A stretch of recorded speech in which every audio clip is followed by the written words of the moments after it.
এই মুহূর্তে রমজান, আলোচনার মূল কেন্দ্রবিন্দু শুধুই কি রমজান।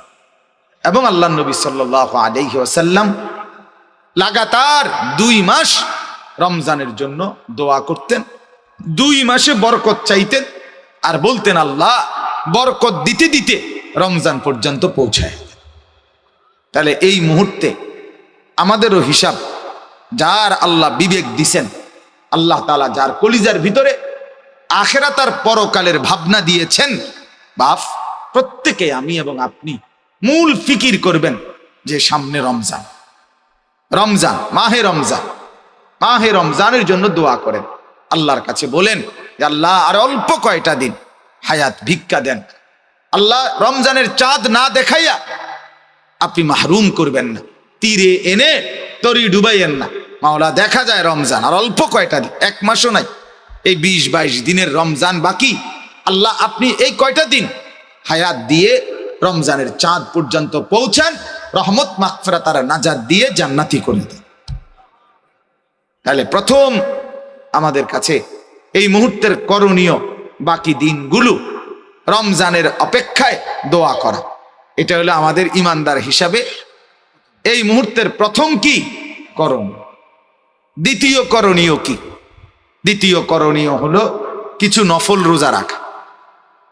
এখনই কিছু নফল রোজা রাখা, 2টা হোক, 4টা হোক, 5টা হোক, নফল রোজা।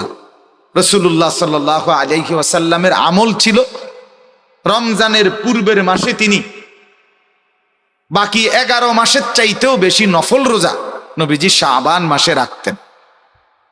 আম্মা জান আয়েশা রাদিয়াল্লাহু তাআলা আনহা তিনি ইরশাদ করেন যে শাবান মাসে, মানে রমজানের আগের মাসে, মানে এই যে এখন যেই মাস চলতেছে আরবি, এই মাসে নবীজি এত লম্বা, এত লাগাতার রোজা রাখতেন। তিনি বলেন মাঝে মাঝে মনে হইতো যে না জানি এইবার শাবানে আর রোজা ছাড়বেনই না, একবারে রমজান সহ পুরাইয়া তারপরে থামবেন, এরকম টানা রাখতেন, এরকম টানা রাখতেন। আমার এক ঘনিষ্ঠ মানুষ, দাওয়াত ও তাবলীগের সাথী, কুমিল্লা ক্যান্টনমেন্টের ডাক্তার সাহেব, আলহামদুলিল্লাহ, বলতেছে হুজুর আমি নিয়ত করছি, যেদিন বলছে সেদিন বলতেছে 33টা রোজা হয়েছে লাগাতার, নিয়ত করছি রমজানের আগে 60টা রোজা পুরা। কি মুসলমান, কেমন ইমানদার শওকত ভাই। তো এই জন্য বললাম আল্লাহ ওয়ালাদের ফিকির কেমন, অথচ ডাক্তার সাহেব দাওয়াত ও তাবলীগের বরকতে আল্লাহ তাআলা তার কলিজায় কি পরিমাণ মহব্বত দান করছে যে 60 রোজার আগে পূরণ করে। তাহলে রমজানের 1 মাস তো 3 মাস কি হলো রোজা হলো। তাহলে আমাদের তো উচিত কিছুটা নফল রোজা রাখা। এটা রাসূলুল্লাহ সাল্লাল্লাহু আলাইহি ওয়াসাল্লামের সুন্নত আমল। নবীজি সাল্লাল্লাহু আলাইহি সাল্লাম শাবান মাসে রোজা রাখতেন, নফল রোজা রাখতেন। হাদিসের মধ্যে আছে আল্লাহ নবী সাল্লাল্লাহু আলাইহি ওয়াসাল্লামকে জিজ্ঞেস করা হয়েছিল আপনি শাবান মাসে এত নফল রোজা রাখেন কেন?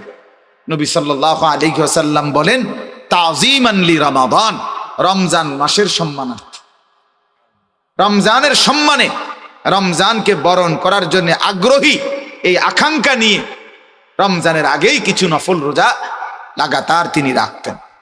এক্ষেত্রে সর্বোচ্চ আমার অনুরোধ রইল কমপক্ষে 3টা রোজা আগামী 5, 6, 7, শবে বরাত 7 তারিখ না, 5, 6, 7 মার্চ মাসের 6, 7, 8 জি 6,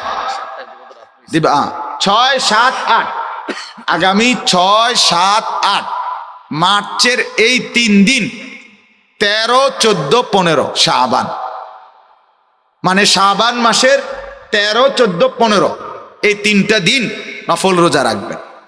ফায়দা কি হবে? 1 নাম্বার, টানা 3 দিন রোজা রাখলেন। নবীজি শাবান মাসে বেশি রোজা রাখতেন, তা আপনি তো সারা 11 মাসে এরকম 3 দিন টানা রোজা রাখেন নাই, তাহলে আপনার লেগে মোটামুটি বেশি হইল, ঠিক কিনা বলেন না? 1, 2 নাম্বার, প্রত্যেক আরবি চাঁদে আরবি মাসে